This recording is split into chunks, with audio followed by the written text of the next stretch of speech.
यहूदी की नाजायज औलादें ये आले सऊद हैं। फिलिस्तीन को उन्होंने क्या करा? फिलिस्तीन को बचाया ही तो था, उन्हें मार दिया गया। बच्ची से सवाल ही नहीं करना चाहिए आपको। सर जब मुझे लगा ईरान के बारे में जब बोल रही तो अपने इंडिया के बारे में हिसाब से सवाल करना चाहिए। कोई मामूली बीबी नहीं थी, वो हमारे नबी की बेटी थी, एकलौती बेटी, जिनसे अहले बैत चली है पूरी।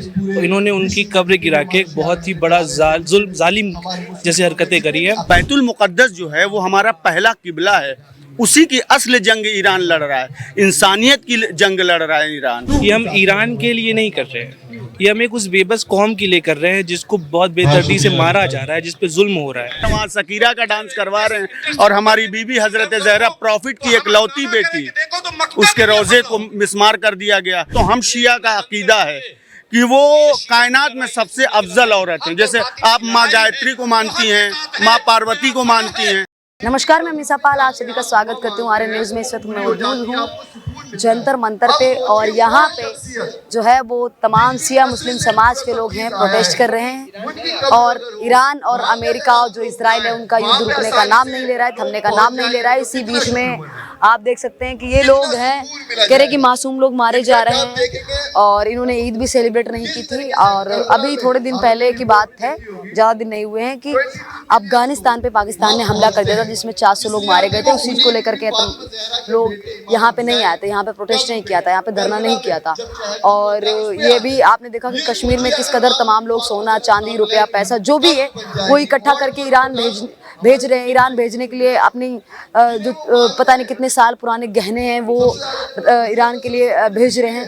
तो एक बहुत बड़ा सवाल ये खड़ा होता है, हमारे देश में इतना हमला जो पहलगाम, जिसमें कई सारे हिंदुओं का जो है वो धर्म पूछा गया, उनके गोली मार दी गई, उनकी पत्नी विधवाएं हो गई, उनके लिए तो किसी कश्मीरी ने जो है अपना पैसा रुपया है जो उनके दुख में नहीं दे दिया, उनको नहीं दे दिया। तो ये सवाल देखिए, यहाँ पे जो इस तरीके की जो चीज़ें देखने को आप देख सकते हैं, चारों तरफ एक बार दिखाना, चारों तरफ आप देख सकते हैं कि तमाम शिया मुस्लिम समाज के लोग एक काली पट्टी यहाँ पे बांध के आए और ब्लैक डे है वो आज यहाँ पे मना रहे हैं। अब बहुत सारे बच्चे भी आए हुए हैं, आप देख सकते हैं कितने सारे बच्चे आए हुए हैं, ये देखिए कितने सारे बच्चे भी आए हुए हैं यहाँ पे। और यहाँ के लोगों से बात करने की कोशिश करेंगे, क्या यहाँ पे प्रोटेस्ट करने से, क्या जंतर मंतर पे ये जो है भाषणबाजी करने से क्या ईरान और इजराइल और अमेरिका का युद्ध रुक जाएगा? क्या यहाँ पे प्रोटेस्ट करने से इनकी आवाज़ वहाँ तक पहुँच पाएगी? शायद हमारे देश में लोकतंत्र है, इसी चीज को लेकर के ये लोग हैं जो लोकतंत्र के तहत यहाँ पे चाहे विदेश में कुछ भी हो या फिर गाजा फिलिस्तीन में, तो यहाँ पे प्रोटेस्ट हमें देखने को मिलता है। लेकिन अपने ही देश में आदि हमले हो जाते हैं, दिल्ली हो जाता है, पहलगाम हो जाता है, वो सब चीज़ों को लेकर के यहाँ पे ना कोई मुस्लिम महिला नजर आती है ना कोई भी। नमस्कार, कैसे हैं आप? बढ़िया, आप कैसे हो? किस लिए आए हैं सर, जानना चाहते हैं? आज हमारी बीबी फातिमा ज़हरा सलामुल्लाह अलैहा का कब्र मुबारक जो सऊदी हुकूमत ने 21 अप्रैल 1925 में डिमोलिश कर दी थी। ये रीज़न देखिए कि ये हमारे अकीदत के ख़िलाफ़ है कि इस्लाम में किसी की कब्र बनाना अकीदत के ख़िलाफ़ एक है। बट हम उनको ये बताना चाहते हैं कि वो जिस बीवी की उन्होंने कब्र गिराई है वो कोई मामूली बीबी नहीं थी, वो हमारे नबी की बेटी थी, एकलौती बेटी, जिनसे अहले बैत चली है पूरी। तो इन्होंने उनकी कब्र गिरा के एक बहुत ही बड़ा जालिम जैसी हरकतें करी है और इंशाअल्लाह ये जल्द से जल्द बनेगा। बस इसी का पैगाम देने हम आज यहाँ आए हैं। कब्रें ये युद्ध में गिरी है मतलब जी। अब क्या लगता है यहाँ पे प्रोटेस्ट करने से आप लोगों की आवाज़ वहाँ तक जाएगी? जाएगी, आपके माध्यम से जाएगी, ज़रूर जाएगी हमारी आवाज़ वहाँ तक। हर साल करते हैं हम आज के दिन और जाती है, यहाँ से लेटर जाते हैं। अच्छा, ये जो युद्ध चल रहा है इसमें आपने देखी होंगी तमाम तस्वीरें, कई सारी वीडियोस। कश्मीर के तमाम लोग हैं अपना पैसा रुपया सोना चांदी जो भी कुछ है वो इकट्ठा करके ईरान भेज रहे हैं। तो कई सारे लोग सोशल मीडिया पे सवाल कर रहे हैं कि हमारे देश में होते हैं जिसमें कई सारे सैनिक शहीद हो जाते हैं, कई बार मासूम लोग मारे जाते हैं, उनके पेरेंट्स को कभी क्यों नहीं, मतलब कश्मीर के लोग इस तरीके से? आपको ये समझना होगा कि ये जो भी आपने देखा है कि कश्मीर में या दुनिया के जितने भी, इंडिया में जितने सारे शहरों में ये सारी चीज़ें हुई हैं, ये हम ईरान के लिए नहीं कर रहे हैं, ये हम एक उस बेबस कौम के लिए कर रहे हैं जिसको बहुत बेदर्दी से मारा जा रहा है, जिस पे जुल्म हो रहा है। तो उस जुल्म के लिए हम पैसे इकट्ठा करके वो जो 165 मासूम बच्चों को ईरान में मारा गया है, उनके स्कूल पे बम गिराया गया है, तो जो उन पे जुल्म हुआ हम उसकी भरपाई कर रहे हैं हम अपनी तरफ से, और कुछ नहीं। अच्छा, आप भरपाई कर रहे हैं। फिर जैसे जो अभी देखा होगा आपने रिसेंट में अफगानिस्तान पे हमला किया था पाकिस्तान ने और 400 लोग मारे गए थे, उसमें भी कई मासूम लोग मारे गए थे जो नशा मुक्ति केंद्र में जो नशा छोड़ना चाहते थे, अपनी दोबारा से ज़िंदगी स्टार्ट करना चाहते थे, उनकी ज़िंदगी को ही ख़त्म कर दिया गया। तो इस चीज़ को लेकर के क्या आप लोग यहाँ पे आए थे, क्या आप लोगों ने भी इस चीज़ को लेकर के अपने मेरा खुद का एक बहुत अच्छा प्लेटफॉर्म है इंस्टाग्राम का, अराउंड 128 के फॉलोअर्स है उस पर। मैंने उसके माध्यम से लोगों में ये पोस्ट किया था, ये रील भी डाली थी कि ये जो सारी चीज़ें हुई है बहुत गलत हुई हैं।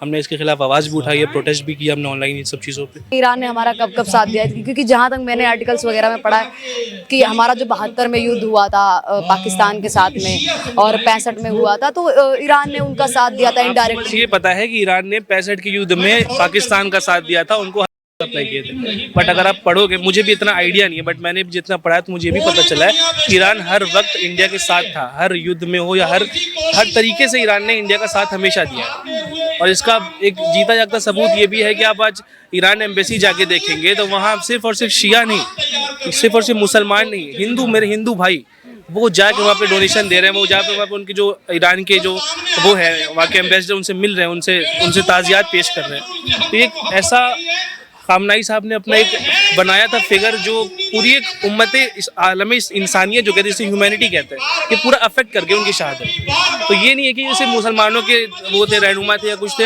ये एक इंसानियत के रहनुमा थे। ये जालिम और मजलूम की जंग है, इसलिए कि जालिम कौन है, मजलूम कौन है? जालिम डोनाल्ड ट्रंप है और नेतन्याहू है, और अमेरिका है, उसी की नाजायज औलादें ये सऊदी के आले सऊद हैं, सऊदी अरब वाले हैं सब।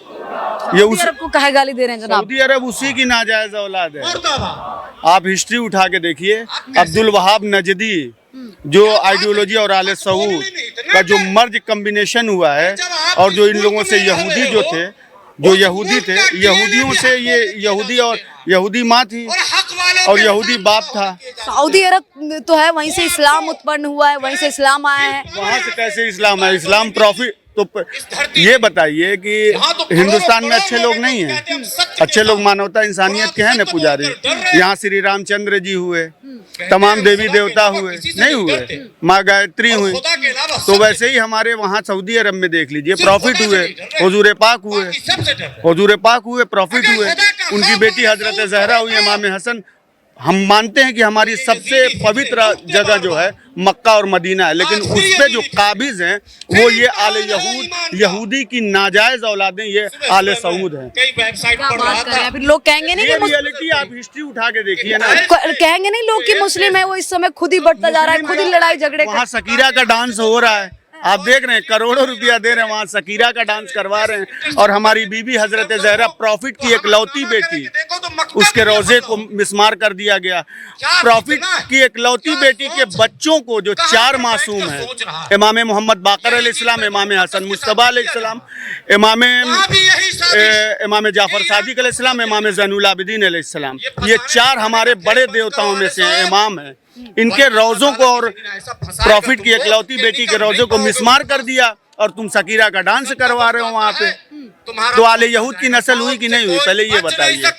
यहूदी साल हो गए कब्र को वो हुए, अभी तक 18 अप्रैल 1925 को ये रोजा मिसमार किया गया, ऑटोमन्स को गिराने के बाद, जब वहाँ सल्तनत उस्मानिया थी, मिसमार कर दिया गया। बताइए, रसूल की एक बेटी का रोजा नहीं वहाँ रह सकता? शायद कल्याण हो जाए तुम्हारा। अच्छा, अभी ये जो युद्ध चल यादगार को जिंदा नहीं किया जाएगा। जो तमाम जितनी भी मुस्लिम औरतें हैं, मुस्लिम औरतों, हम शिया का अकीदा है कि वो कायनात में सबसे अफजल औरत हैं। जैसे आप माँ गायत्री को मानती हैं, माँ पार्वती को मानती हैं, आप लोग मानते हैं ना हिंदू धर्म में, वैसे ही हम लोग हजरत जहरा सलामुल्लाह अलैहा को मानते हैं। उनकी बेटियों में हजरत ज़ैनब सलामुल्लाह अलैहा, जो करबला में इमाम हुसैन सलाम की बहन थी, जो कत्ले इमाम हुसैन सलाम के बाद इन्हीं की नस्लें इमाम हुसैन को भी करबला में शहीद की, बनी उमैया, जो इन्हीं से पैक्ट थे। अच्छा, अभी जो ये युद्ध चल रहा है, इसमें बात की जाए, जो हमला करने वाला है वो इजराइल है और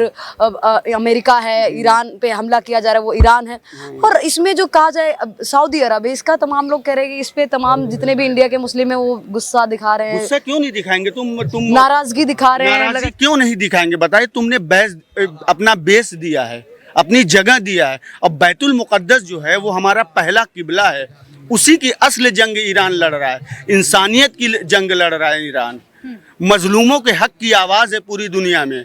ईरान वाहिद मुल्क है और तुम अपना बेच दिए हो, इसलिए कि तुम्हारी दुकान बंद हो जाएगी। जो काबे से और मदीने से जो तुम पैसा कमा रहे हो, वो शकीरा का डांस करवा रहे हो, और ट्रंप को तुम जहाज दे रहे हो अपनी सेफ्टी के लिए, लेकिन तुम्हारा ये ताश के पत्तों की तरीके से ये बिखर जाएगा। फिर यहाँ पे तमाम लोग कह रहे हैं कि भाई अफगानिस्तान पे पाकिस्तान ने हमला कर दिया, 400 लोग मर गए, और ईरान में तो मरे ही हैं मासूम लोग, वहाँ पे मासूम लोग मरे, उसके लिए मुस्लिम समाज के लोग क्यों नहीं रोडों पे उतरे? वो जो जंग हो रही है, ईरान की जो जंग हो रही है, असल बैतुल मुकद्दस की है। हमारा पहला किबला वही है, उसको बचाने की है। हमने पनाह दी थी यहूदियों को। तो 1948 मासूमों के लिए साथ भी खड़े ना, आप तो हाँ। मासूम के साथ खड़े अभी हैं, हम खुद जो मजलूम है उनके साथ खड़े हैं। हाँ, तो मजलूम भाई जब वहाँ पे 400 लोग मार दिए गए, पाकिस्तान दलाल है, पाकिस्तान तो दलाल है साला, वो भी तो दलाल है। बताइए, ट्रंप फोन कर रहा है मुनीर को, अपना तलवा चटवा रहा है, ये 5 हैं। तलवा चटवा रहा है कि नहीं मुनीर को। और वहाँ के शिया जितने भी हैं जो हक की आवाज बुलंद कर रहे हैं, उनको कह रहा है कि तुम ईरान चले जाओ। अब हम हिंदुस्तान में, हमसे मोदी जी अगर कहें कि तुम ईरान चले जाओ, ये कोई बात थोड़े हुई। आप देखिए, इमाम खोमेनी को उन्होंने शहीद कर दिया है। वो खाली मजलूमियत को वो करते हैं, बचाते हैं। फिलिस्तीन को उन्होंने क्या करा? फिलिस्तीन को बचाया ही तो था, उन्हें मार दिया गया। क्यों मारा गया? क्यों शहीद किया गया? इस वजह से ही हम प्रोटेक्ट कर रहे हैं उनको। अच्छा, ये भी सवाल खड़े होते हैं, आप 11th क्लास में थोड़ा सा आपने शायद हिस्ट्री में पढ़ा हो या फिर थोड़ा जाना हो, अगर इसका सवाल का जवाब नहीं भी होगा आपके पास तो भी कोई दिक्कत नहीं है। कई सारे लोग, कई सारी घटनाएं होती हैं, जैसे बात की जाए पहलगाम हो, पुलवामा हो, दिल्ली ब्लास्ट हो, यहाँ पे आतंकवादियों द्वारा जो हमला किया जाता है, फिर पश्चिम बंगाल में हिंदुओं पे अत्याचार होता है, इस चीज़ को लेकर के मुस्लिम समाज क्यों नहीं उतरता है, कि वो आवाज़ नहीं उठाता है? क्योंकि मजलूम और मासूम लोग तो वहाँ भी मारे जा रहे हैं। ये सवाल किसी बड़े बच्चे से, बड़े आदमी से कीजिएगा आप। ये मासूम बच्ची है, ये सवाल करने का है, आपसे बताएं। आपको मालूम है ये सवाल करने का है? नहीं सर, सुन लीजिए सर मेरी बात सुन लीजिए, मेरी बात सुन लीजिए सर। नहीं सर, हाई लेवल के नहीं, अपने देश के सवाल पॉलिटिकल मत सवाल कीजिए सर। मैंने अपने देश के सवाल किए, पॉलिटिकल ही था ही नहीं सर। ये पॉलिटिकल कैसे हो गया सर? ये यहाँ पर सजदा करते हैं। अरे सर, पॉलिटिकल नहीं है सवाल, अपने देश इंडिया का सवाल कर रही हूँ मैं। कैसी बात कर रहे हैं सर आप? बताइए। अगर नहीं बोल पारी, मैंने क्या कहा कि अगर सवाल का जवाब नहीं होगा तो भी कोई दिक्कत नहीं है। माइंड चाहिए ना कि भाई मुझे सवाल करना चाहिए नहीं चाहिए? सवाल ही नहीं करना चाहिए था आपको, तो पहली बात तो सवाल ही नहीं करना चाहिए। बच्ची से सवाल ही नहीं करना चाहिए आपको। सर जब मुझे लगा ईरान के बारे में जब बोल रही तो अपने इंडिया के बारे में हिसाब से सवाल करना चाहिए ना। अरे कैसे आतंकवादी हमले के बारे में नहीं पता सर? इतना बड़ा सवाल नहीं होना सर, ये बड़ा सवाल था ही नहीं। क्यों नहीं? मैं ये पूछ रही हूँ कि सवाल का जवाब नहीं तो कोई नहीं। अगर बड़ा सवाल जब- नहीं तो इस बात को भी सर, अगर जवाब नहीं है तो कोई भी मसला नहीं है। सर जवाब नहीं है तो कोई मसला नहीं है, कोई दिक्कत नहीं है। आप जब ईरान देखिए, मीलों दूर रुक जाइए सर, मीलों दूर ईरान है, वहाँ के बारे में मुझे लगा पता है, तो इंडिया के बारे में भी पता होगा। जाहिर सी बात है, 11th क्लास की बच्ची है, 11th क्लास की बच्ची है, उसी हिसाब से मैंने सवाल किया। सर इसमें किस पॉलिटिकल पार्टी का नाम ले दिया? मुझे एक बात बता दीजिए, किस पॉलिटिकल नेता का मैंने नाम ले दिया? किसका नाम ले दिया? या फिर हिंदुस्तान के बारे में अगर पूछना ही है तो सर मैं यहाँ पे इस्लाम के बारे में पूछने नहीं आई हूँ। इस्लाम मैं यहाँ हो रहा है सर सुन लीजिए, मैं यहाँ पे बारे में हो रहा है। अरे सर रुक जाइए, मेरा सवाल तो सुन लीजिए, मेरा सवाल सुन लीजिए सर मैं प्यार से बात कर रही हूँ। यहाँ पे मैं किसी प्यार से बात हो रही है सर, यहाँ पे कोई मैं राजनीति के बारे में नहीं पूछ रही हूँ, ना मैं यहाँ पे किसी पॉलिटिक्स के बारे में, ना मैं इस्लाम के बारे में। मैं बस ये पूछ रही हूँ आप लोगों की मांगे क्या है, क्या रीजन है, किस लिए प्रोटेस्ट कर रहे हैं? मेरी सिर्फ मतलब मेरा सवाल सिर्फ यही रहेंगे। जाहिर सी बात, आप क्या बोलेंगे, आप इस्लाम के ऊपर बोलेंगे, पॉलिटिक्स के ऊपर बोलेंगे, वो आपकी इच्छा है, वो आपकी स्वतंत्रता है, आप किस पे बोलेंगे? कनेक्ट हैं, आपको पता है कि पुलवामा के लिए शिया लोगों ने और मुसलमानों लोगों ने कितना प्रोटेस्ट किया था, पता है नहीं पता? कोई क्लिप देखी है नहीं देखी? मैंने सर क्या कहा, कई सारे लोग ये सवाल करते हैं, कई सारे तो आप सवाल कर रही हैं, आप बताइए ना कि आपका सवाल क्या है? सर मैंने तो अपना सवाल साफ सीधे बताया, मैं आपसे ही सवाल कर लेती हूँ।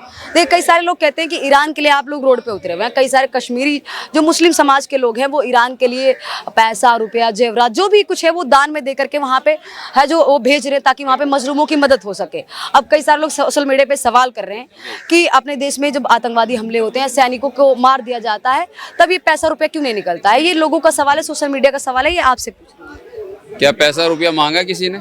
या किसी ने ईरान ने मांगा है, ये तो अपनी तसल्ली बख्श है। मांगा तो ईरान ने भी नहीं, देखो वो खुद ही कह रहे, तो खुशी से, तो खुशी के लिए यहाँ पे नहीं गया। ईरान क्यों मांगेगा? अल्लाह का शुक्र है ईरान पर बहुत है। ईरान के पास बहुत है, ना झुका है ना झुकेगा इंशाल्लाह। हाँ, मजलूम के साथ है, बिना मांगे दिया जा रहा है। बिल्कुल बिल्कुल, दिल से है, दिल से, दिल से। सर ने कहा कि सैनिकों ने मांगा क्यों नहीं, सैनिकों के परिवार ने, तो मांगेंगे क्या सैनिकों के परिवार? कहाँ पे गवर्नमेंट है ना, गवर्नमेंट है ना यहाँ की, वहाँ की गवर्नमेंट तो है, तो गवर्नमेंट है तो ऐसी है। आपने कहा ना वहाँ पे भी government। अभी तो मैम आपको पता नहीं आप लोगों को सवाल समझ में नहीं आ रहा। आप ही जो चलिए देख, आप ही जवाब नहीं दिल रहा उसका तो नहीं सर मैंने क्या आपने कहा, तो बच्चे सर से मैंने समझा नहीं, आपने सर तो मैंने बच्चे से सवाल करा, आपको मैं आपसे बहस नहीं करना चाहती सर, मैं आपसे बहस नहीं करना चाहती। ठीक है, आप लोग देख सकते हैं कि तमाम जितने भी लोग हैं यहाँ पे जो है वो अपनी मांगे रख रहे हैं कि युद्ध रुक जाए।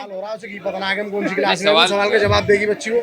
फिर सर आप लोग इस बात को दफन करेंगे सर, आप ज्यादा मुद्दे को बढ़ा रहे हैं। 11th क्लास की बच्ची है, जब ईरान के बारे में पता हो सकता है तो अपने देश के बारे में क्यों नहीं पता हो सकता देश सर? के बारे में क्यों नहीं पता? सर कैसी बात कर रहे हैं आप लोग, कैसी बात करते हो? फिर वही देश का ही सवाल था, मैंने कोई अमेरिका और मैंने पता नहीं लंदन वंडन का सवाल नहीं कर लिया है। कैसी बात कर रहे हैं सर आप? चलिए छोड़िए सर, मुझे बहस नहीं करनी है।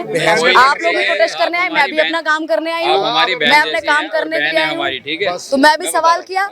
अगर 11th क्लास की बच्ची को इतना सब कुछ पता था कि जो फिलिस्तीन में बच्चे मारे जा रहे हैं, तो मैंने बस इंडिया का सवाल कर दिया था, यहाँ पे आतंकवादी हमले होते हैं, इसके प्रोटेस्ट बारे हुए में क्या इनके भी, उनके भी तो प्रोटेस्ट हुए थे। तो बोलिए ना फिर, और कैसे क्या बोल तो रहे हैं, और कैसे बोल रहे हैं? तो बोला ना सर, फिर आपको बोल तो रहे हैं वो भी, मीडिया की दिक्कत होगी, और दिक्कत मीडिया की होती।